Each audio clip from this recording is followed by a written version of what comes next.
एक बार तुलसीदास जी गांव में रुके। वहां चारू कुंवरी नाम की एक वृद्धा रहती थी, जो विधवा थी, ब्राह्मणी थी और अत्यंत चरखा काट के जैसे तैसे जीवन बिताती थी और भगवान का भजन करती थी।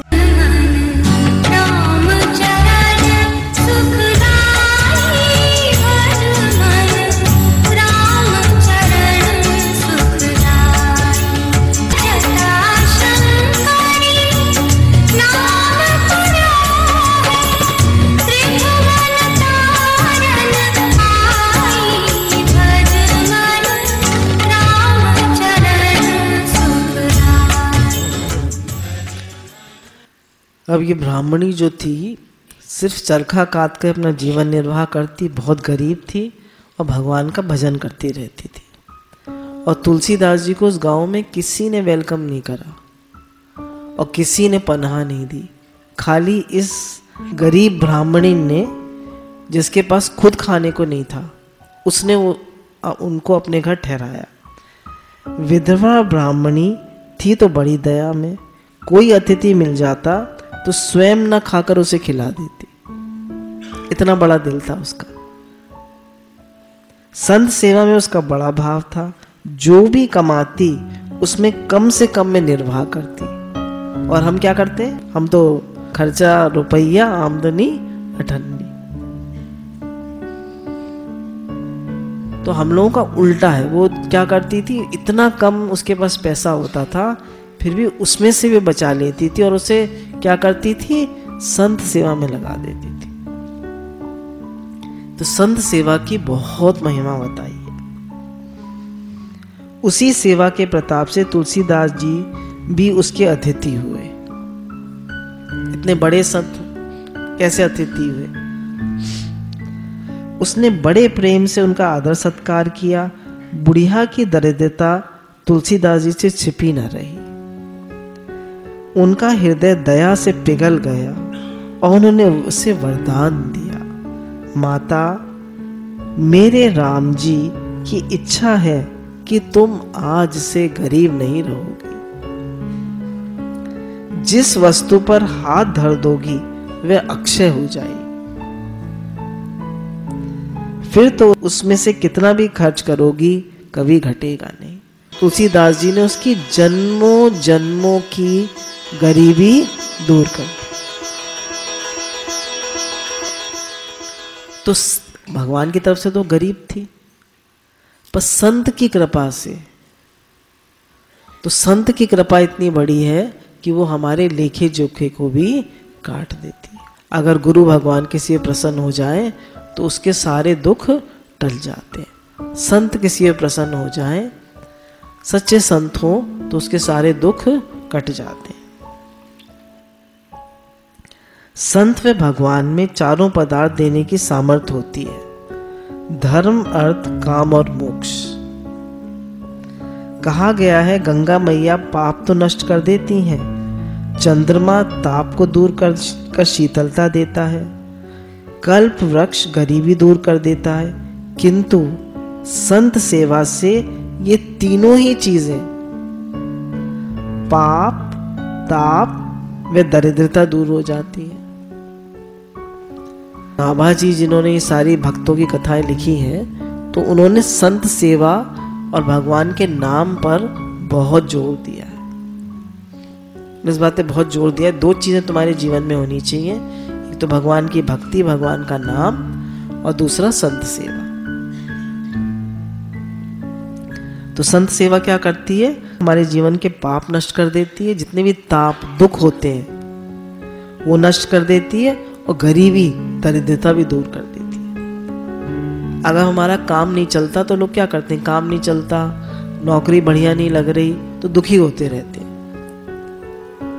तो गुरु कह रहे हैं दुखी मत हो, भगवान का नाम लो और जितना मिला है उसमें से सेवा करो, तो तुम्हारी दरिद्रता भी दूर हो जाएगी और ताप और पाप भी दूर हो जाएंगे। ये प्रत्यक्ष बात है। अपने जीवन को भी अगर हम देखें तो बहुत ज़्यादा नहीं था शुरू में, पर जितना भी था वो सब सेवा में लग जाता था और सत्संग था। तो उससे क्या हुआ, जीवन के ताप पाप और दरिद्रता सब नष्ट हो।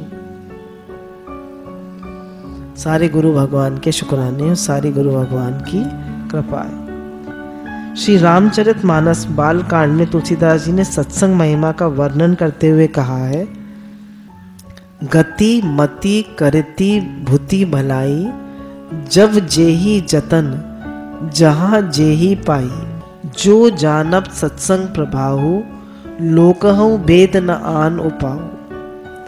अच्छी गति अच्छी विभूति ये बिना संतों की कृपा के नहीं मिलती है।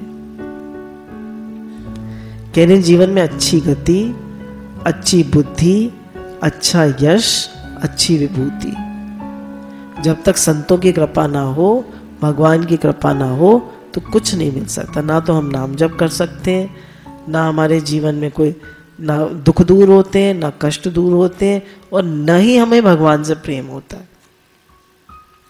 अब देखिए, समुद्र तो है इतना बड़ा, पर क्या वो हमारी प्यास बुझा सकता है? समुद्र जो है बादल से भाप लेकर बादल बनते हैं, बादल से बारिश होती है, फिर बारिश से नदियां बनती हैं, और फिर उससे ही हमारा, या जमीन में धरती में पानी जाता है, उससे ही हमारी प्यास बुझती है। तो बादल कौन हुए? संत लोग। तो संत गुरुजन हमारे गुरु, वो ही हमारी सारी विपदाओं को काट देते हैं। कह रहे हैं सत्संग जीवन में कभी नहीं छोड़े। उसी से गति, अच्छी बुद्धि, अच्छा यश, अच्छी विभूति मिलती है। एक पैसा सीधे नरक में ले जाता है और एक पैसा भगवान से मिलाता है। दोनों का फर्क समझना चाहिए। प्रसिद्ध दोहा है, लक्ष्मी के सुत चार हैं, धर्म अग्नि नृप चोर। लक्ष्मी के 4 बेटे हैं, धर्म, अग्नि, राजा और चोर। धर्म हेतु खर्चे नहीं तो तीनों करें बड़फोड़। अगर आप इनको पैसे को धर्म के काम में नहीं लगाएंगे तो क्या होगा? या तो अग्नि में जाएगी, जल जाएगा, या दूसरा बताया घर में ईर्ष्या होगी, जलन, अग्नि ये भी तो है, ईर्ष्या होगी, जलन होगी, फूट होगी और हृदय जलेगा, मतलब हृदय में जलन होगी, आग होगी। और या फिर नृप माने कोर्ट कचहरी, टैक्स लग जाएगा। तो अगर आप पैसा धर्म के काम में खर्च नहीं करेंगे, सेवा में खर्च नहीं करेंगे, तो क्या होगा? चोर ले जाएंगे, आग लग जाएगी, ईर्ष्या जलन में जाएगा, बंटवारा होगा, घरों में लड़ाई झगड़े होंगे, और या फिर टैक्स लगेगा और कोर्ट कचहरी होगी, डॉक्टरों में खर्च होगा। अतः भलाई इसी में है कि धर्म में खर्च कर परमार्थ कमा लें, अन्यथा पैसा नरक में ले जाएगा। बोले आप धर्म का काम नहीं करेंगे तो पैसा आपको नरक में ले जाएगा। हम लोग क्या करते हैं, ज़्यादा पैसा आता है तो अपने ऊपर ही खर्च कर लेते हैं, या एफडी करा देते हैं, फिक्स डिपॉजिट करा देते हैं, या अपने बच्चों को देते रहते हैं। तो कह रहे हैं पैसे को धर्म के काम में लगाओ, सबकी सेवा करो उससे, और खासकर संतों की सेवा करो, जो भगवान के नाम में लगे हुए हैं, जो भक्ति में लगे हुए हैं, उनकी सेवा करो। अनाचार, दुराचार, व्यभिचार में लगा देगा, बेटा बेटी शराबी हो जाएंगे, बिगड़ जाएंगे। पैसे को अगर धर्म के काम में नहीं खर्च करोगे तो अनाचार, दुराचार, व्यभिचार में लगा देगा, बेटा बेटी बिगड़ जाएंगे, अहंकारी हो जाएंगे, सब गलत आदतें सीख जाएंगी। लड़कियां बॉयफ्रेंड्स बना लेंगी, लड़के जो हैं वो अपने पसंद की लड़की ले आएंगे, शराबी हो जाएंगे, जुआ खेलेंगे और सब गलत आदत सीख लेंगे। अपने कहने से चलेंगे, आपकी बात तो सुनेंगे नहीं। तो कह रही है इसलिए पैसे को धर्म के काम में लगाओ। श्रीमद् भागवत में भी 11, 15, 12 में आया है, यदि व्यक्ति का सारा के सारा पैसा धर्म में लग जाए तो उसी से उसे अनंत ज्ञान, विज्ञान यानी भगवान का अनुभव और अनंत शांति मिल जाती है।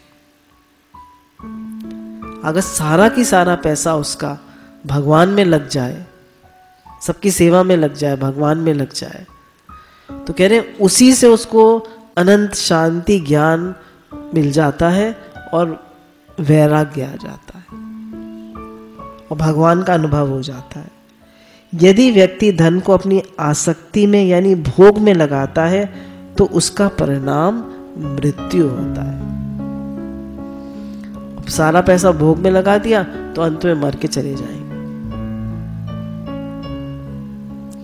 हम सबकी ये बात समझ में आनी चाहिए। बोलिए सच्चिदानंद भगवान की जय।